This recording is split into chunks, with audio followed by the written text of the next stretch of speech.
Маңғыстауым киелі өлкем алтын далам, теңізіңде көлің суың алтын маған. Қымбат маған әрбір уыс топырағың ақ қуыңда, қарғаңда ұшқан қарқылдаған. Кең көңілді еш уақытта тарқылмаған, біздерде бар жайсаң жандар жарқылдаған. Қамтысада бүкіл елді мұнайымен түбі құрып, түбі түсіп сарқылмаған.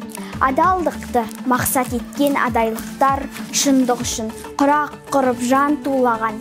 Не өтсе де басымыздан деп тілеген, сақтай көр деп тек қана халқымдаман. Адай халқым елімнің арысындай, жүйрік аттың бәйгедегі шабысындай, өр мінезді адайдың өжеттігі адай атты күйінің қағысындай. Ауылыма кімдер келіп, кім кетпеген, бабаларын ұлы сөзін тыңгектеген. Ұрпақтары әуелі Алла деп сыйынып, 362 әулиесін құрметтеген. Бұл ауылдың келіндері сәлем салып, салт дәстүрін еш уақытта кірлетпеген. Қонақжай ғой Маңғыстаудың аналары жүзі жайнап, төрге шық деп төрлеттеген. Жан досым деп сыйласқан азаматтың арасынан жіп тігілі қылды өтпеген. Пәк қой шіркін, тіпті тасы да, таулары да ішінен сыр өтпеген.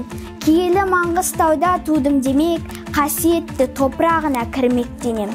Біздің ауыл қазақ тілді қорқылмаған, сыйлаған ана тілін құрметпенен. Халқымның табанынан су кеткенмен, елімнің жүрегінен жыр кетпеген.